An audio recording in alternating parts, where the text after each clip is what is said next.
은행 이자도 못 갚는 사람 수두룩한데. 소상공인 대환 추진에 은행권 난감. 서울뉴스 1. 서장혁 기자. 대통령직 인수위원회가 코로나19 손실보상의 일환으로 이금융권에서 대출을 받은 자영업자의 상환 부담을 덜어주기 위해 은행권 대환을 추진한다. 자영업자 입장에선 시중은행 수준으로 이자 부담이 낮아지는 만큼 희소식이다. 그러나 은행권에선 7조 원에 육박하는 코로나 대출을 짊어진 상황에서 예상에도 없던 추가 리스크 비용을 떠안게 돼 우려하는 분위기다.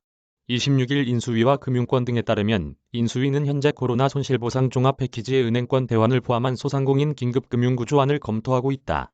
금리 상승기에 접어들면서 이자 상환 부담이 높아진 비은행권 대출 차주의 부담을 낮춰주기 위해 은행권 대출로 갈아탈 수 있게 한다는 계획이다.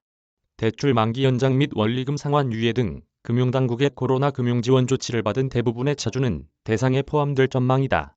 은행 대출로 대환이 이뤄지면 자영업자 입장에선 이자 비용이 크게 절감될 것으로 예상된다.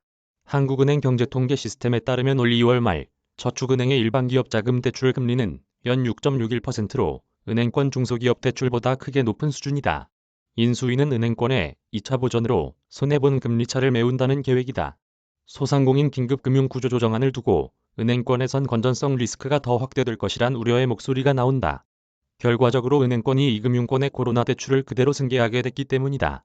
이미 은행들은 부실 가능성이 큰 코로나 대출을 약 7조 원가량 떠안고 있다.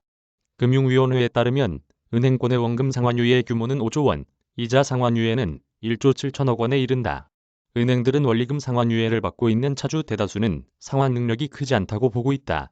금융당국도 지난 3월 은행권에 대손준비금을 더 쌓으라는 근거로 코로나 대출 만기 재연장을 들었다. 연체 등 부실 가능성이 매우 높으니 손실 흡수 능력을 더 쌓으라는 것이다. 은행들은 금리가 상대적으로 낮은 은행권 대출에 대해서도 부실 우려가 나오는 점을 들어 이금융권 차주의 부실 가능성은 매우 높다고 보고 있다. 결국 충당금 등 비용 부담이 커진다는 게 은행들의 주장이다. 금융위 통계에서 지난해 말 기준 이금융권의 원리금 상환유예 규모는 3조 3천억 원에 달한다. 은행 고위 관계자는 은행권에서도 원리금 상환 유예를 신청한 고객들은 만기 연장만 신청한 고객 대비 상대적으로 더 사정이 어렵다고 보고 있다며 이금융권 차주는 은행에서 돈을 빌리지 못한 이들인 만큼 상환 능력이 더 떨어질 것이라고 말했다. 업계에선 부실에 대비해 보증 비율 100%의 보증서 담보대출로 대환을 실행해야 한다고 주장한다. 보증서 담보대출에 부실이 발생할 경우 보증기관은 은행의 차주를 대신해 대출 원리금을 갚는 대위 변제를 진행한다. 만약 보증 비율이 100%라면 대출 전액에 대한 대위 변제가 이루어진다. 은행의 리스크는 없는 셈이다. 시중은행 관계자는 이금융권 차주의 신용도가 낮아 대출을 취급할 수 없으니 보증서를 통해 신용을 보강해달라는 것이라고 말했다.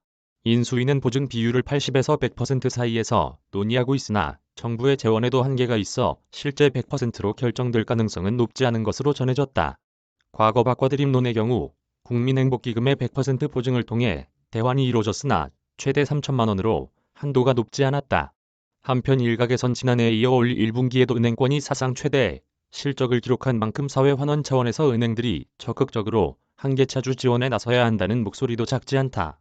인수위 관계자는 2차 보전의 폭이나 보증 비율에 대해선 실무진에서 검토가 이뤄지고 있으며 아직 확정된 건 없다고 밝혔다. 이메일 주소